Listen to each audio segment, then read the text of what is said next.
I've had people mention Oliver to me before, and I just sort of brushed it off, but now I see why he has been so hyped up before. Let's find out if that hype actually carries over into the game.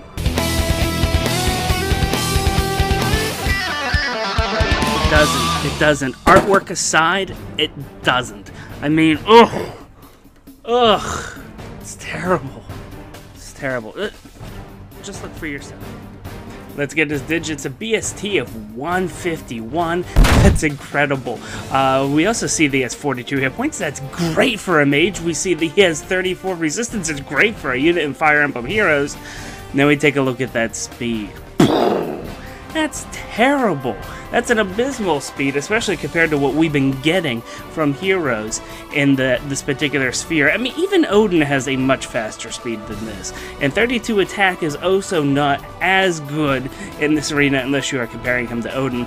Let's go ahead and see what he swings with so that we can see why the ratings that we have are the ratings we have. The rating system goes from A to F, with an S rank meaning it's practically perfect, A being the absolute best, F being the absolute worst, and you can see we basically have the dumpster fire collection here of F's and C's, so I'm not even going to tell you what the categories stand for if you don't know. Let's just go through the skills here. Shine Plus.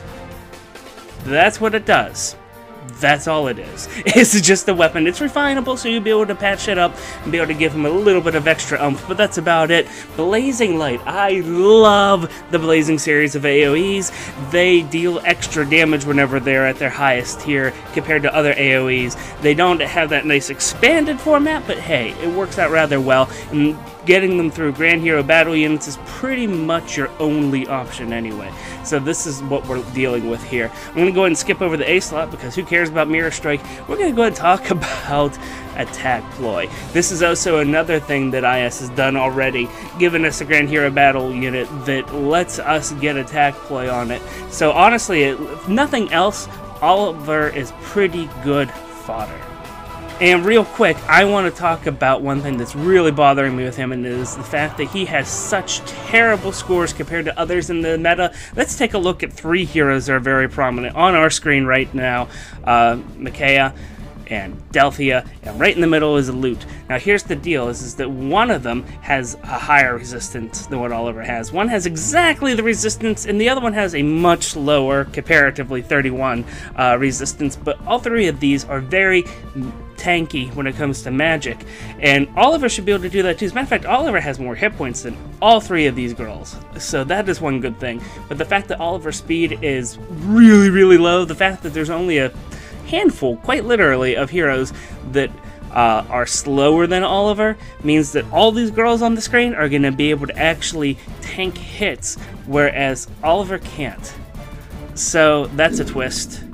Do you get it? It's never mind. Let's jump straight into the builds. This first one is going to be a budget build, as always. And we're going to go ahead and keep Shine Plus, and we're going to put Reposition because we like Reposition. You can do Drawback. If that's your thing, that's fine. We're giving him Moonbow, and I'll explain why here in just a moment, because you would think you'd be able to use Iceberg or something like that. You'd be able to just charge things up. Well, here's what we're doing. We're going to use Swordbreaker. And what we're doing here that's a little bit different from this stereotypical just wait and see approach, where you would get 1 hit and the enemy would get 2 on you, meaning that you could start next round with an Iceberg. We're going to be proactive in going after sword units with this. That double tap from Swordbreaker is wonderful. It's going to let us kill so many red units that it's just so much fun, and Moonbow's going to help us go over the edge to make sure that all of the people that we want to die do die. That's what you want. So we're going to go ahead and do that. We keep Attack Ploy because we might as well. It's a good skill. That way he can help out after he's been beaten up a little bit. Let's go ahead and take a look at this build here. I really like this first overhaul here. If you have a Berkut that you don't know what to do with, go ahead and give him Water Boost. Water Boost for Oliver is really nice because as far as a mage is concerned, he has a lot of hit points, so he's always going to be having that hit point threshold on mages for the most part. He's also going to be able to leverage that in combat. The fact he has low speed means that it's not really 6 damage he's shrugging off, it's potentially 12. The rating here, as far as his deflector skill goes, is fantastic. Deflector being whenever he's fighting, not even fighting, just defending against a mage. As you can see here, he does this really well. And we're having resistance play in his C slot. You can go ahead and put in attack play again as his seal, but we want to put resistance play in here. Everything's calculated as if he's getting these play skills off, and he has enough resistance to be able to make this happen consistently. Now, once he starts fighting units that are really highly merged or buffed, then you're going to need to have the buffs to be able to match that. Otherwise, outside of the gate, this particular one, once you give him refinement on shine, he's fine. He's going to be able to continue to deploy people. He's going to continue to get that water boost benefit, and it's going to feed right into Iceberg and just destroy things. This is a nice build that if you have some extra fodder around that gives you the resistance ploy, and if you have that extra Berkut around that's going to go ahead and give you that water boost, then go for it. It works out rather well. You don't have to put anything else fancy on him. Just go to town. It gets some really good results. Just make sure that you do refine his weapon at least and give him that resistance. It's very important. There are a couple people that have one more point higher than him, and believe it or not, if he could beat them with the ploys, he will kill them. Like Deirdre? Yeah, she's gone. Wonderful. You wouldn't expect that to happen, but it can. Just please be careful once again. All Grand Hero battle units always have neutral IVs. You can't get a Bane or Boon on them, so be careful.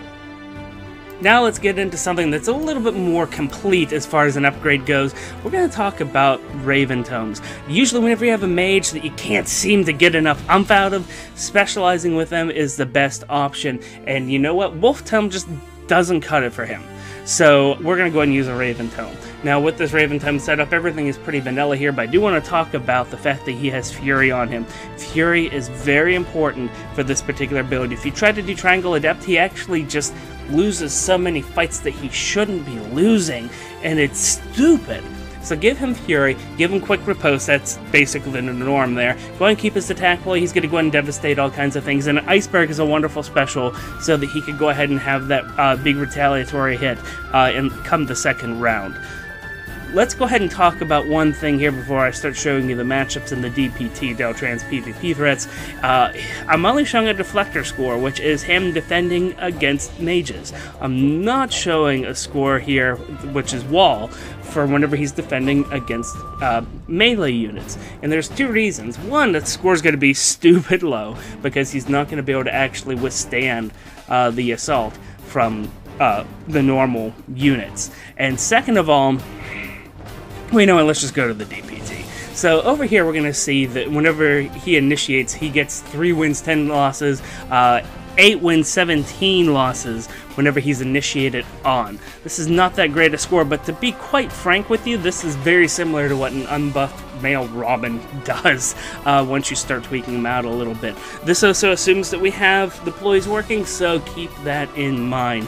Whenever it comes down to it, though, there's very few people you can initiate on and expect to kill, and that list is very, very small. So you need Quick Riposte in order to actually get anywhere with it. At least we'll have the opportunity to get rid of some Sword Lords and a couple other really slow units like Arden, so that makes me happy. I don't know about you.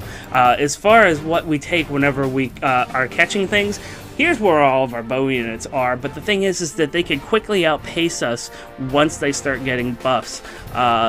Bridelia is no big deal. If she gets buffed, honestly, it doesn't matter. It's the other ones that have a little bit more armor to them, a little bit more bulk, especially Leon. If you're fighting against the Leon, he can handle Leon if he's unbuffed. Once he gets buffs, he becomes a problem. So this is the thing where the more specialized, instead of just like the brain death kind of killers like Bride Cordelia is, those are no problem to take out. They just have really weak defenses all the way around. But Leon and I'd imagine Gordon are going to cause us some problems. So keep that in mind if you do that with this Oliver. And lastly, I am so glad that I found this build. It is wonderful. This is going to go and give him a Blade Tome. And before you start, take a look at this. You have to have the Brash Assault Seal. If you don't have the Brash Assault Seal, this build is not for you. But if we give him the Brash Assault Seal, we can go ahead and give him Desperation so we could do that kind of cheesy attack here, and then we just get him down into the threshold limit, and then we just go to town. Defiant Attack is on here because that's going to give us a double helping once it activates. You have to be below 50% for Brash Assault, you have to be below 50% for the attack, and so whenever that happens, you're not just getting +7, you're getting +14 because it's a blade tome. That's how those work. It's pretty amazing. I left Blazing Light on here. We're going to talk about specials here after we talk about the core of this build, and of course attack play is attack play, so we're going to definitely keep that around. Going into the DPT Deltran's PvP threat list, we're talking about 23 and 4 on initiation. There's an asterisk there because that is whenever he is all charged up and at 50% hit points or lower. As far as when he's at full hit points, he can't kill anybody, and he's taking and there's 7 people who are killing him, so that is problematic. However, when it comes down to it, that's actually a really good sign. There are 34 units as of recording in the DPT. That means there's a lot of prime units out there that he's catching, and while you could have saw the scores a moment ago for his aggressor rating and think that that's not really that great, you could see here in the DPT is doing wonderful. And here's the other thing, the only buff this particular Oliver has that I did all this with has no buffs. Except for the except for the Defiant Attack that he gets. So if you actually buff him up with anything else, he's going to devastate even more. He can wipe so much out there. As a matter of fact, with just barely any extra support, he decimates so many tweaked out characters in Arena that it is amazing. Now, of course, you do have to take that initial block. A lot of units, as you can see here, are going to come really close to taking him out. You want to go ahead and find a nice range unit that you can catch. You could probably block somebody like Celica, and you'll be just fine under most circumstances. As a matter of fact, you'll probably kill her under a few, even if you just have a little bit of extra support, as I mentioned, but you're probably not going to get into the 50% hit point range with most builds of Celica. Now, a lot of the other mages that are out there, yeah, you're going to catch that. You're going to go ahead and just dominate with it. So go ahead and find somebody to catch and just be happy with it. You're going to be able to go out there and double tap everybody else and obliterate things. I mean, whenever you're getting rid of Black Knight on initiation, that is something to be very, very, very happy about. I do want to talk about those special skills. I left Blazing Light in there because that does give you a nice pop. It also restores a little bit of your points for Arena because you've lost a lot going with the other 2 skills that I suggested. I'm sorry. However, if you want to change out to something different, Glimmer is amazing. You probably are going to get it on your first initiation unless you, instead of going with reposition, go with like Ardent Sacrifice or Reciprocal Aid, something to reduce his hit points. The thing is, though, is of course you're going to take that first hit, go down, and then you're going to use Glimmer on your double tap there, and oh my gosh, the amount of extra damage this does is just crazy. Even without support, it's just a nuclear bomb going off. If you want 2 nuclear bombs going off, you can do something like Draconic Fang. It is even better, and the math behind it is silly. Now, I have all the adjusted cooldowns here because remember, Blade Tomes increase the amount of turns that you need to charge your special for, so that's what I have going on here for you. And lastly, though, Miracle is a great option. Blazing Light and Miracle are both incredible in PvE. I recommend doing one of the 2. Miracle lets you get a little bit farther, and Tempest Trials even, and so keep that in mind. What do you guys think? How are you going to build your Oliver? Are you excited to have him? Let me know down in the comments, and do me a favor, if you like your Fire Emblem information hot and fresh like Grandma's cookies, hit that subscribe button. My name is Deltran. Thank you guys so much. I greatly appreciate all of you, and until next time, take it easy.